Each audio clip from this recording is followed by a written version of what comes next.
Christ has done it all. And it is by grace that we are saved. Not works.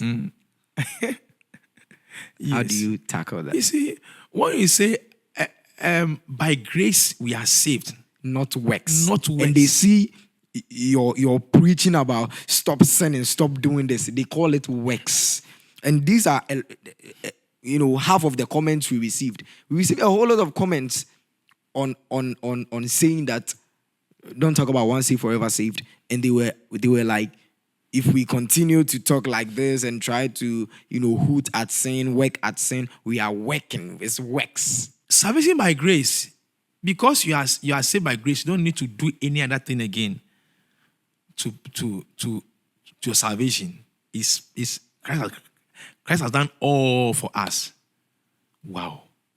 It's true he has done all for us. Okay. It's very true he has done all for us. But how then do we become perfect? He's coming for a church which has no wrinkle or spots or any blemish. How? If he's coming for a church without spots, without wrinkle, without any blemish, then if you're born again, you don't have a spot, you don't have a wrinkle, you don't have blemish. You don't. Then why is he coming? Do you know what I'm saying? Yes. We need to work on our spirit because it's a babe. It's a babe. When we receive salvation, it's a seed. Thank you, Holy Spirit. It's a seed. And that seed has to grow.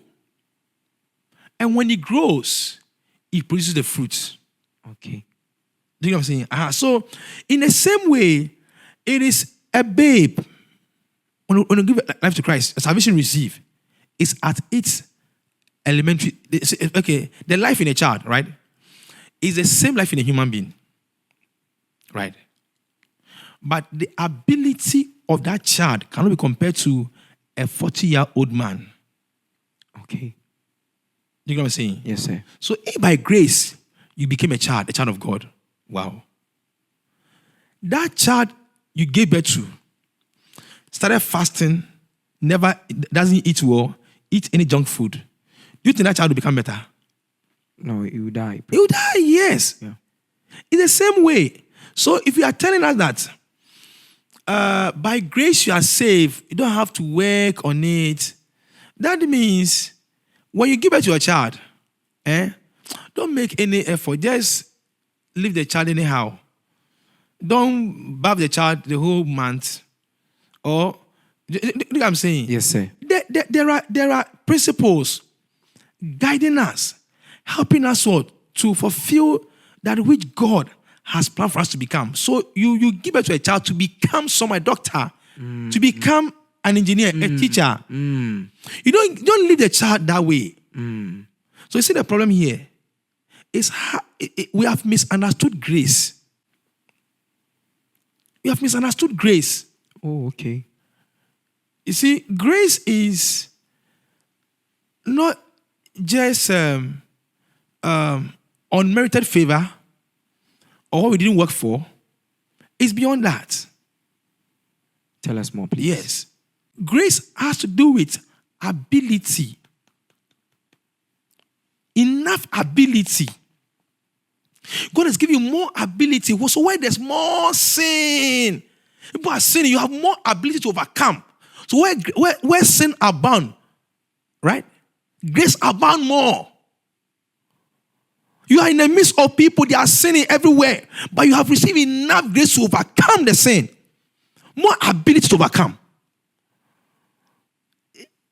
That's it. So they say, where sin abound more, grace abound more. So they think that, the more I sin, the more I'm being forgiven. You see, the sin more, so the more they sin, they receive. It's a lie.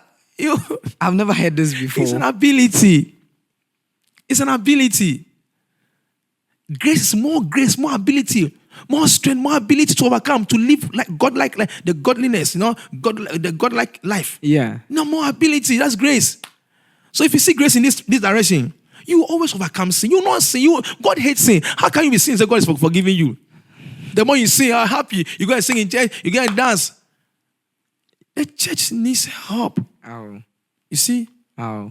And grace is likened between Joseph and Samson. They will say, okay, Samson had a lot of grace. He sinned.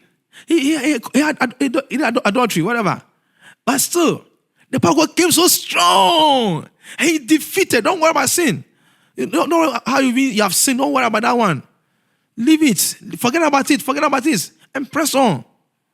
You can operate with gift and go to hell. But Joseph had more grace to overcome that temptation. You see, he had more grace to overcome the temptation. Not taking grace as an advantage to sin. Thinking the more you sin, the more God forgives you. Why God doesn't want you to grow? Who is on this earth? Which parent? You give birth to a child, and that child is refusing to grow. It's refusing to grow. It's still remaining at the same age for past 20 years. Will you be happy? What that child is not supposed to do at the age of 25 or 30 is still doing as like a 3-year-old child. And you'll be happy. Who will be happy? So the only grace they have is a period, grace period. More time. God's giving them more time to change. Don't change, you lose it. The only grace they have is a period. Yes. Grace period. Wow. So you cannot say your sin and be happy, say that, oh, because the grace abounds. So grace, I receive more grace, and so I can. No. You got to stop.